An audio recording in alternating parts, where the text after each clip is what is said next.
Hello students, welcome to our current affairs session. In today's lecture, we will discuss some important current affairs of 26th June 2024. तो आज हम 26 June 2024 के कुछ महत्वपूर्ण current affairs discuss करेंगे जो exam point of view से काफी इंपॉर्टेंट करंट अफेयर्स हो सकते हैं. सो स्टार्ट करते हैं आज का session with 26 June 2024 most important current affairs. So आज की क्लास में सबसे पहले हम डिस्कस करेंगे कुछ महत्वपूर्ण राष्ट्रीय समाचार. राष्ट्रीय समाचार मतलब जो केंद्र सरकार से इनिशिएटिव्स आ रहे हैं, कुछ केंद्र सरकार की कोई स्कीम है, वो हम नेशनल न्यूज या राष्ट्रीय समाचार में कवर करेंगे. उसके अलावा कोई भी ऑटोनॉमस बॉडी है सेंट्रल गवर्नमेंट की, चाहे वो कॉन्स्टिट्यूशनल बॉडी हो, नॉन कॉन्स्टिट्यूशनल बॉडी हो, स्टैट्यूटरी बॉडी हो, तो उससे रिलेटेड जो न्यूज बन रही है वो हम नेशनल न्यूज में कवर करेंगे. उसके बाद हम देखेंगे कुछ इंपॉर्टेंट राज्य समाचार, स्टेट गवर्नमेंट के इनिशिएटिव्स, स्टेट ऑर्गेनाइजेशन से रिलेटेड अगर कुछ भी न्यूज बनती है. थर्ड हमारी कैटेगरी होगी बैंकिंग एंड फाइनेंस, तो बैंक और वित्त समाचार हमारे थर्ड टाइप के न्यूज होंगी. फोर्थ होगा साइंस एंड टेक्नोलॉजी, जिसमें हम विज्ञान और प्रौद्योगिकी से रिलेटेड समाचार डिस्कस करेंगे. कुछ इंपॉर्टेंट खेल समाचार देखेंगे, स्पोर्ट्स न्यूज देखेंगे, कुछ इंपॉर्टेंट महत्वपूर्ण दिन की खबरें देखेंगे. बुक्स एंड ऑथर्स, पुस्तक और लेखक से रिलेटेड समाचार, कोई रिसेंटली अगर किसी बुक का अनावरण किया गया, किसने लिखी है, किस स्टेट या सेंट्रल गवर्नमेंट की पर्सनैलिटी ने उसे लॉन्च किया है.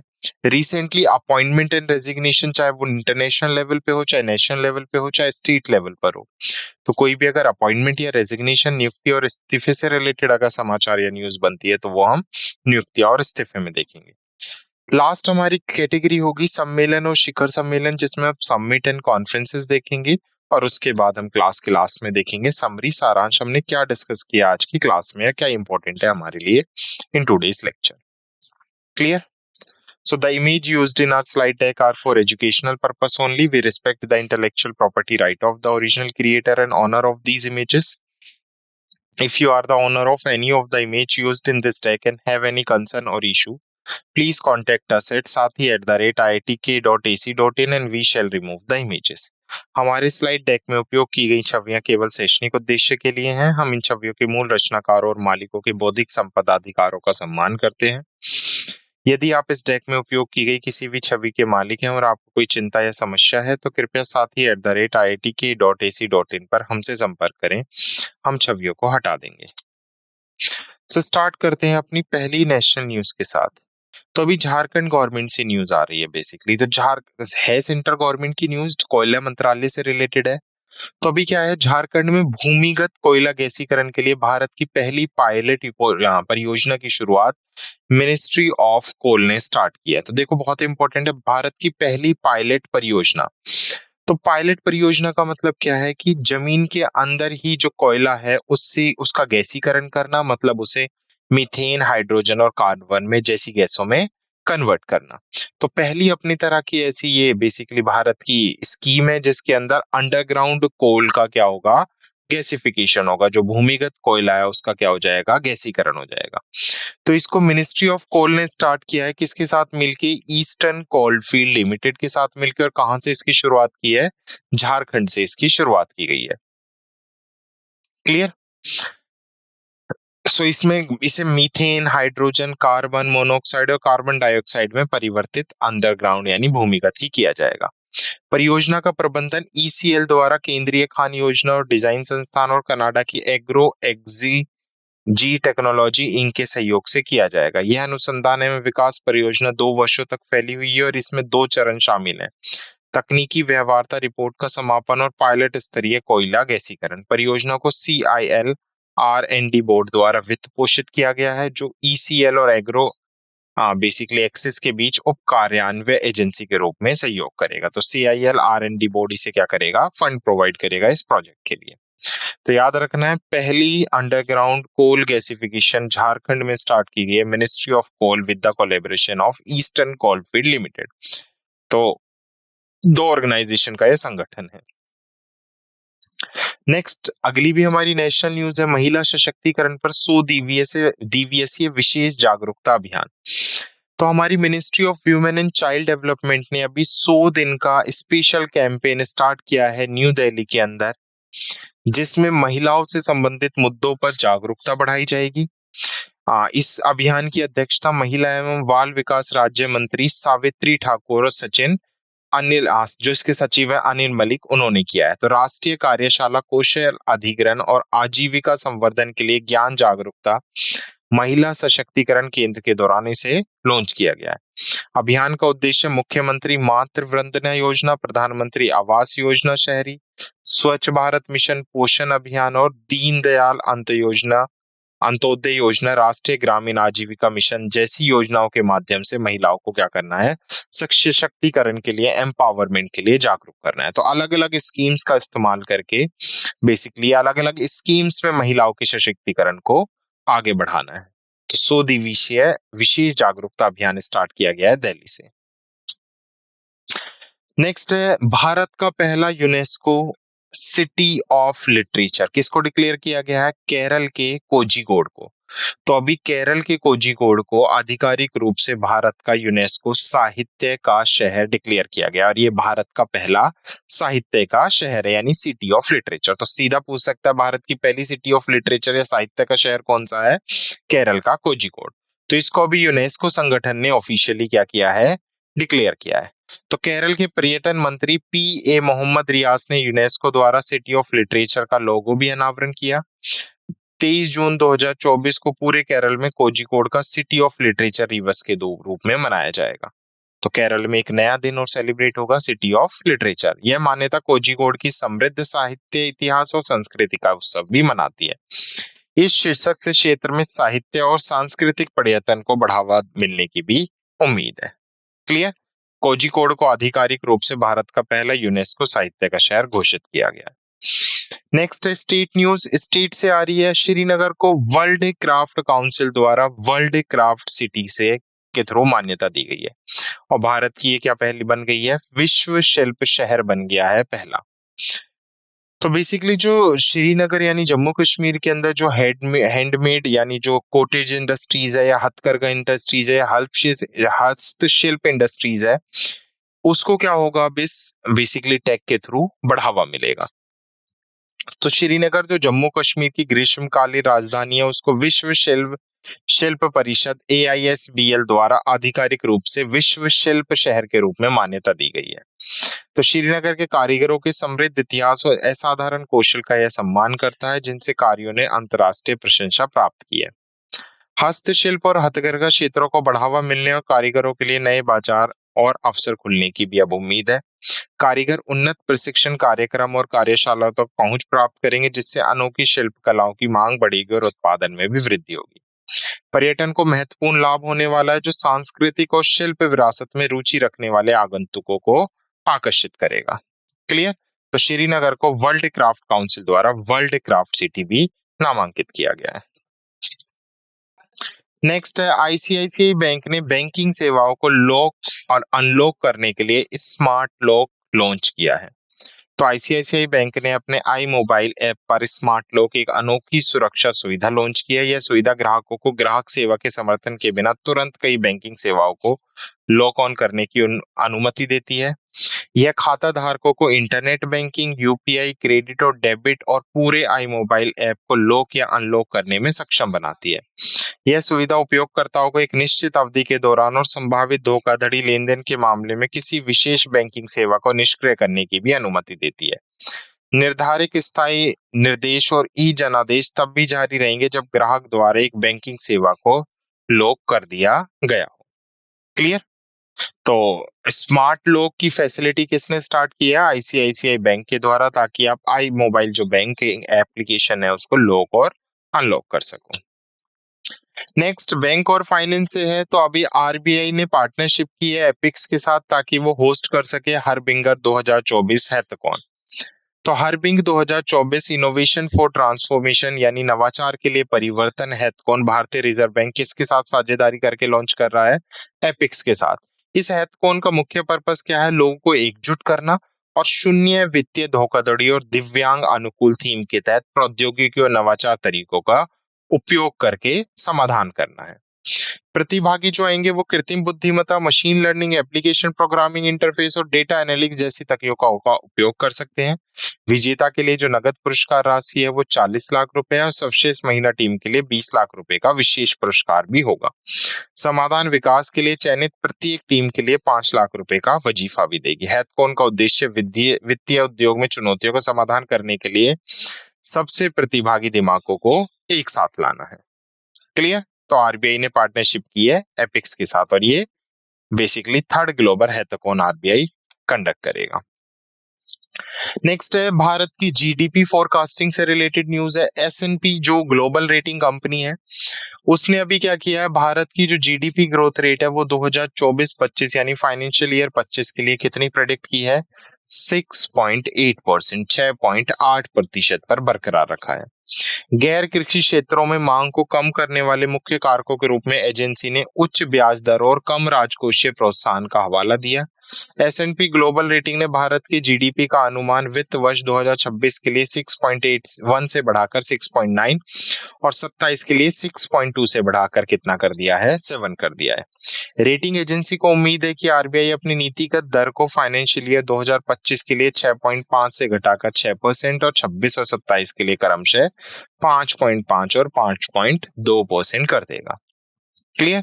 तो एस&पी ग्लोबल रेटिंग ने यह भी अनुमान लगाया कि फाइनेंशियल ईयर 2025 के लिए जो भारत का खुदरा मुद्रास्फीति है, जो रिटेल इन्फ्लेशन रेट है वो कितना रहेगा, 4.5% होगा। जो आरबीआई ने प्रोजेक्शन दिया था उसी के इक्वल ये रहेगा। तो एस&पी की ग्लोबल रिपोर्ट आपको याद रखनी है कि 25 के लिए भारत की जीडीपी ग्रोथ रेट कितनी बरकरार रखी है इसने, 6.8%।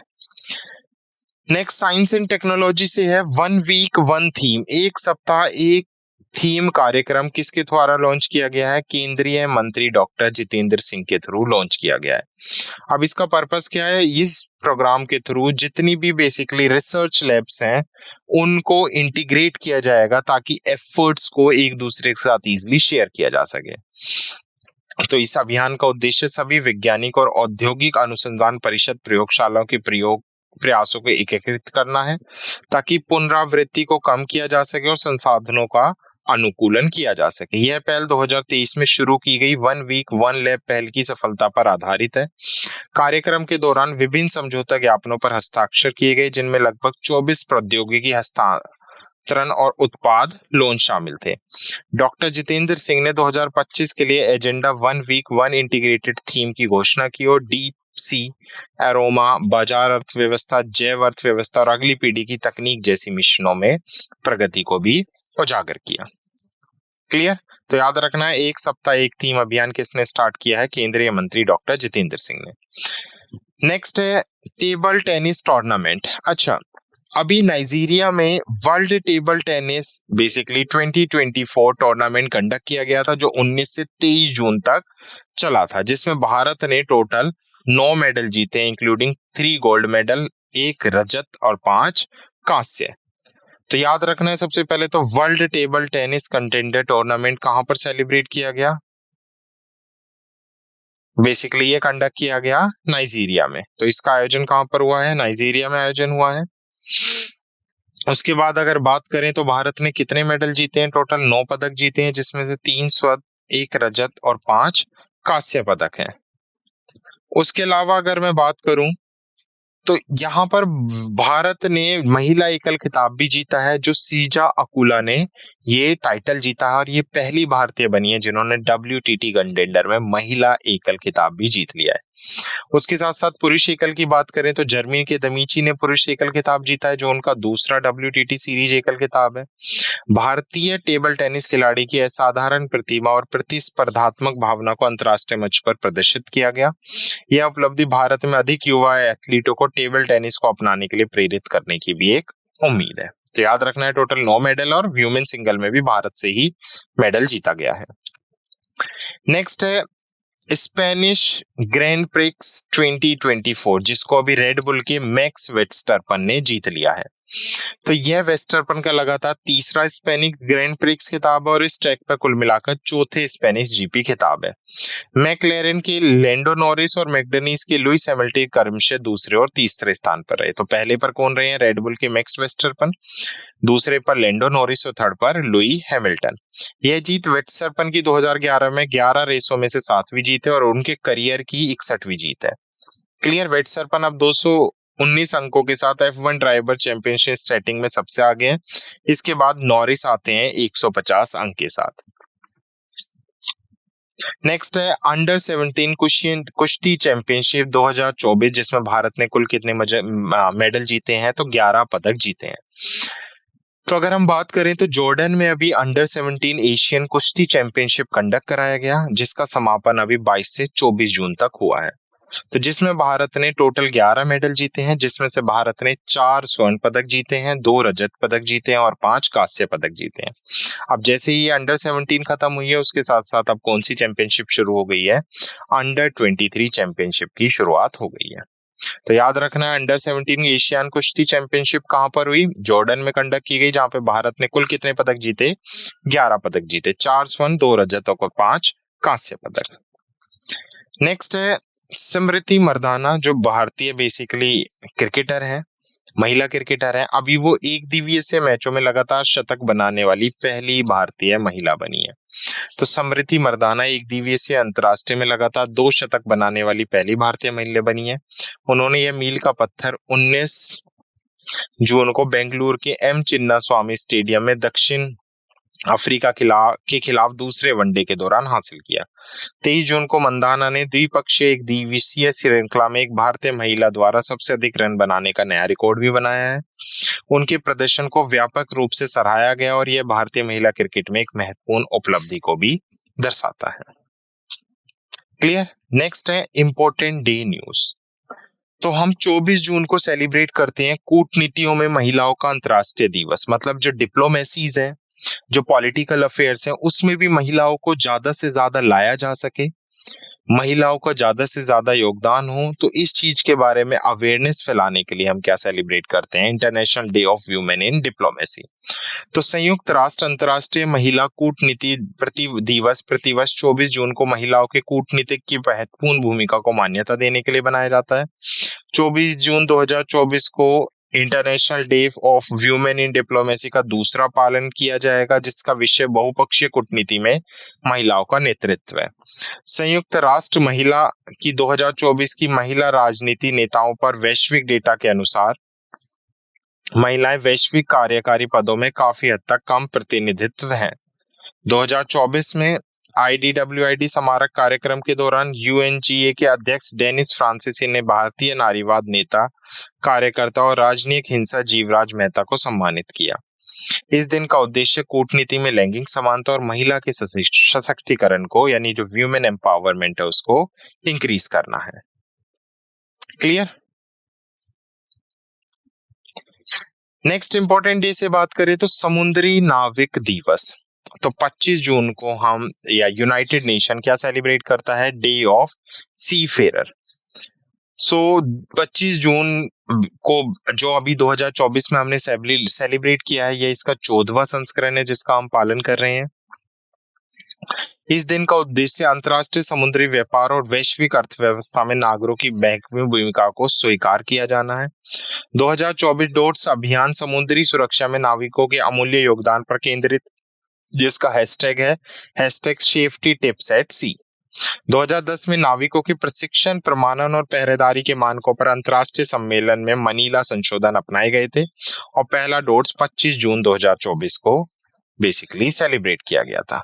तो day of basically the seafarer तो पहली बार कब सेलिब्रेट किया गया था? 25 जून 2011 को। और अभी हम कौन सा संस्करण सेलिब्रेट कर रहे हैं? 14वां। नेक्स्ट है वर्ल्ड विटिलिगो डे 2024। तो 25 जून को हम विटिलिगो दिन के नाम से सेलिब्रेट करते हैं ताकि विटिलिगो के बारे में जागरूकता बढ़ाई जा सके, जो एक त्वचा की स्थिति है जो वैश्विक स्तर पर 1 से 2% लोगों को प्रभावित करती है। 2024 में वर्ल्ड विटिलिगो डे का विषय त्वचा द्वारा एकजुटता है, जो विटिलिगो वाले व्यक्तियों की अनूठी सुंदरता को पहचानने और सराहने के महत्व पर जोर देता है। 2024 अभियान मुख्यालय का आयोजन कोलंबिया में किया गया, डॉक्टर क्लाउडियन अरेनस की अध्यक्षता और महासचिव डॉक्टर एड्रियाना क्रूज के तहत। WVD को पहली बार 2011 में गैर लाभकारी संगठन विटिलिगो रिसर्च फाउंडेशन और vitiligo sports and awareness foundation द्वारा प्रस्तावित किया गया था। पहली बार WVD 25 जून 2011 को माइकल जैक्सन की याद में बनाया गया था, जिनको विटिलिगो था और जिनका निधन 25 जून 2009 को हो गया था। तो याद रखना है, विश्व विटिलिगो दिवस। नेक्स्ट इंटरनेशनल डे में है 2024 में मादक पदार्थों के दुरुपयोग और अवैध तस्करी के खिलाफ अंतर्राष्ट्रीय दिवस। तो जो मादक पदार्थ हैं, जो ड्रग्स अब्यूज हैं और इलिसिट बेसिकली अवैध तस्करी हैं, उनको रोका जा सके, नशीली दवाइयों का दुरुपयोग कम किया जा सके, उनके खतरे के बारे में जागरूकता बढ़ाने के लिए 1987 को ये दिन एस्टेब्लिश किया गया था। और हम कब मनाते हैं ये दिन? 26 जून को हम ये दिन मनाते हैं। तो इसका उद्देश्य हमने समझ लिया, नशीली दवाओं के दुरुपयोग और अवैध तस्करी से मुक्त एक विश्व बनाने में वैश्विक सहयोग को प्रोत्साहित करना। दुनिया भर में इस महत्वपूर्ण दिन को मनाने के लिए विभिन्न कार्यक्रम और अभियान आयोजित किए जाएंगे। नेक्स्ट इंपॉर्टेंट डेज में 2024 में यातना पीड़ितों के समर्थन में अंतर्राष्ट्रीय दिवस। तो टॉर्चर के शिकार पीड़ितों के समर्थन में यह दिन हर साल 26 जून को मनाया जाता है। संयुक्त राष्ट्र द्वारा 1997 में इसे स्थापित किया गया था और इस दिन का उद्देश्य यातनाओं के अभ्यास के बारे में जागरूकता बढ़ाना है। यह उन लोगों के प्रति समर्थन दिखाने का भी काम करता है जिन्होंने यातनाओं का सामना किया है। यह दिन मानव अधिकार और गरिमा को बढ़ावा देने के लिए बेसिकली विभिन्न गतिविधि और कार्यक्रमों द्वारा चिन्हित किया गया है। तो international day in support of victim of torture 26 June. Next है बुक्स एंड ऑथर से। तो महाराष्ट्र के राज्यपाल है रमेश बैस जी, जिन्होंने गेटवे टू द सी नामक पुस्तक का विमोचन किया है। तो गेटवे टू द सी, इसको बहुत सारे लेखकों ने लिखा है और इसका जो संकलन है, जो इसको संकलित किया गया, वो मरीन मुंबई म्यूजियम सोसाइटी द्वारा किया गया है, जिसके अंदर बहुत सारे जो मुंबई या महाराष्ट्र के बंदरगाह हैं, प्राचीन बंदरगाह हैं, उनके बारे में इंफॉर्मेशन दी गई है। तो देख लेते हैं एक बार क्या है। 22 जून को महाराष्ट्र के राज्यपाल रमेश बैस ने मुंबई महाराष्ट्र के राजभवन में gateway to the sea historical ports and dock of Mumbai region नामक पुस्तक का विमोचन किया। यह पुस्तक प्रकाशन विभाग, सूचना और प्रसारण मंत्री द्वारा प्रकाशित की गई है। इसमें 18 लेख संग्रह हैं, जिसको अलग अलग लेखकों द्वारा लिखा गया है। यह पुस्तक सोपारा, वसई, वर्सोवा, माहिम, कल्याण, ठाणे, पनवेल, अलीबाग, चोल, मांडाड़ और जंजीरा जैसे प्राचीन बंदरगाह के बारे में जागरूकता पैदा करती है। यह मुंबई के आधुनिक बंदरगाह और गोदी के विकास को भी कवर करता है, जिसमें Mazagaon dock, Mumbai port, Bombay dock, Sassoon dock और फेरी व्याफ जैसे डॉक शामिल हैं। क्लियर? तो gateway to the sea, Maharashtra के राज्यपाल रमेश व्यास ने इसका विमोचन किया है। नेक्स्ट अपॉइंटमेंट एंड रेजिग्नेशन से है। Basically HDFC Ergo general insurance के MD CEO किसको अपॉइंट किया गया है? अनुज त्यागी को। तो Anuj Tyagi has been appointed as the HDFC Ergo general insurance MD and CEO। और कब से लागू होंगे? 1 जुलाई 2024 से लागू होंगे इनका जो कार्यकाल होगा। किसको रिप्लेस करेंगे? तो इनसे पहले इस पद पर रितेश कुमार थे, तो ये रितेश कुमार को रिप्लेस करेंगे। क्लियर? तो अनुज त्यागी के पास बैंकिंग और बीमा में लगभग 25 वर्षों का अनुभव है। उन्होंने बिक्री चैनल, पुनर्बीमा, अंडरराइटिंग, दावे, प्रौद्योगिकी और मानव संसाधन सहित विभिन्न कार्यों का नेतृत्व किया है। उन्होंने 2008 में HDFC इर्गो जनरल इंश्योरेंस में वो शामिल हुए थे और 2016 से प्रबंधन बोर्ड के डायरेक्टर के रूप में कार्य कर रहे हैं और अभी उन्हें MD एंड CEO अपॉइंट किया गया है। तो नाम याद रखना है। नेक्स्ट अपॉइंटमेंट एंड रेजिग्नेशन से JP नड्डा राज्यसभा में सदन के नेता नियुक्त किए गए हैं। तो जगत प्रकाश नड्डा जो भारतीय जनता पार्टी के बेसिकली प्रेसिडेंट भी और यूनियन मिनिस्टर भी हैं, उन्हें लीडर ऑफ द हाउस बनाया गया है राज्यसभा का। नड्डा ने रिप्लेस किया है पीयूष गोयल जी को, जिन्होंने अभी बेसिकली लोकसभा इलेक्शन जीता है। तो इससे पहले पीयूष गोयल जी इस पद पर थे। पीयूष गोयल ने 24 जून को संसद के निचले सदन के सदस्य के रूप में शपथ ली है। नियुक्ति राज्यसभा में एक महत्वपूर्ण नेतृत्व को भी बेसिकली दर्शाती है। नेक्स्ट है सबमिट एंड कॉन्फ्रेंस से, तो 64वीं अंतर्राष्ट्रीय सुगर संगठन परिषद की बैठक कहां पर आयोजित की गई है? भारत मंडपम न्यू दिल्ली में आयोजित की गई है, तो याद रखना है। हाँ, बेसिकली इंटरनेशनल शुगर ऑर्गेनाइजेशन की मीटिंग भारत में कंडक्ट की गई है, 64वें नंबर की है, जिसमें 30 से अधिक देशों के प्रतिनिधित्व और संगठनों ने पार्टिसिपेट किया। यह कार्यक्रम 25 से 27 जून के बीच में चलाया जाएगा और जिसका उद्देश्य चीनी उद्योग और जैव ईंधन क्षेत्रों से संबंधित मुद्दों पर चर्चा करना है। अंतर्राष्ट्रीय सहयोग और नीतिगत चर्चाओं के लिए बैठक एक मंच भी प्रदान करती है। तो इंटरनेशनल शुगर का ऑर्गेनाइजेशन काउंसिल की मीटिंग कहां पर हुई? न्यू दिल्ली में। क्लियर? तो ये थे कुछ हमारे इंपॉर्टेंट करंट अफेयर्स 26 जून 2024 के जो हमने कवर किए। Now let's quick revise the session. तो एक बार देख लेते हैं। सबसे पहले हमने राष्ट्रीय समाचार देखे। राष्ट्रीय समाचार में हमने देखा कि पहला पायलट प्रोजेक्ट अंडरग्राउंड कोल ग्लासिफिकेशन का झारखंड में स्टार्ट किया गया मिनिस्ट्री ऑफ कोल के थ्रू। उसके अलावा MWCD ने लॉन्च किया है 100 days special awareness campaign programme, यानी महिला जागरूकता दिवस 100 दिन के लिए। स्टेट से हमने देखा कोझिकोड को भारत का पहला सिटी ऑफ लिटरेचर घोषित किया गया और श्रीनगर को वर्ल्ड क्राफ्ट सिटी के नाम से नामांकित किया गया। बैंकिंग और फाइनेंस में हमने देखा smart lock facility ICICI bank ने लॉन्च किया। उसके साथ साथ RBI ने एपिक्स के साथ समझौता किया ताकि वो थर्ड हैकाथॉन को लॉन्च कर सके for innovation and transformation. S&P global rating की हमने GDP फोरकास्ट देखी फाइनेंशियल ईयर 25 के लिए, जो भारत की 6.8% प्रेडिक्ट की गई है। साइंस एंड टेक्नोलॉजी में हमने देखा डॉक्टर जितेंद्र सिंह जी ने 1 वीक 1 थीम अभियान की शुरुआत की। खेल से हमने टेबल टेनिस से देखा, जिसमें भारत ने अभी लागोस 2024 में 9 पदक जीते हैं और WTT सिंगल खिताब जीतने वाली पहली महिला सुरजा अकुला बनी है। F1 रेस देखी, जिसमें स्पेनिश ग्रैंड प्रिक्स मैक्स वेस्टरपन ने जीत लिया। अंडर 17 कुश्ती चैंपियनशिप देखा, जिसमें भारत ने 11 पदक जीते। उसके साथ साथ हमने देखा स्मृति मंदाना भारत में सबसे ज्यादा रन बनाने वाली महिला क्रिकेटर और एक दिवसीय मैचों में लगातार 2 शतक बनाने वाली पहली भारतीय महिला क्रिकेटर बन गई हैं। महत्वपूर्ण दिनों में हमने अंतर्राष्ट्रीय महिला कूटनीति दिवस जो 24 जून को बनाया गया, नाविक दिवस 25 जून, विश्व विटिलिगो डे 25 जून, मादक पदार्थों के दुरुपयोग और अवैध तस्करी के खिलाफ अंतर्राष्ट्रीय दिवस, और हमने यातनाओं के शिकार लोगों के समर्थन में अंतर्राष्ट्रीय दिवस 2024। ये कुछ महत्वपूर्ण दिन देखे। बुक्स एंड ऑथर्स की अगर मैं बात करूं तो गेटवे टू द सी नामक पुस्तक का विमोचन किया गया, महाराष्ट्र के राज्यपाल के थ्रू किया गया है, और ये पुस्तक मुंबई के जो पुराने पोर्ट्स और डॉक्स हैं उनके बारे में महत्वपूर्ण जानकारी प्रोवाइड करती है। क्लियर? उसके बाद हमने कुछ नियुक्ति और इस्तीफे से रिलेटेड समाचार देखे। तो नियुक्ति और इस्तीफे से अगर मैं बात करूं तो अनुज त्यागी को अभी HDFC एर्गो जनरल इंश्योरेंस का MD और CEO बनाया गया है। तो Anuj Tyagi has been appointed as the MD and CEO of HDFC Ergo general insurance. इन्हें 25 वर्षों से बैंकिंग सेक्टर में अनुभव है। उसके अलावा हमने पढ़ा था कि JP नड्डा बेसिकली जो अभी प्रेसिडेंट है भारतीय जनता पार्टी के, उन्हें राज्यसभा में सदन का नेता नियुक्त किया गया, और वो किसका स्थान लेंगे, किसकी जगह लेंगे? वो पीयूष गोयल की जगह लेंगे। क्लियर? और लास्ट हमने देखा शिखर सम्मेलन से इंटरनेशनल शुगर ऑर्गेनाइजेशन की जो 64वीं मीटिंग है वो भारत मंडपम में नई दिल्ली में सेलिब्रेट की गई। क्लियर? तो ये हैं कुछ इंपॉर्टेंट करंट अफेयर्स जो हमने national news, state news, banking, finance, science and technology, sports, important days, books and author, appointment, resignation, submit and conference से डिस्कस की। Now I hope you like this session. Thank you.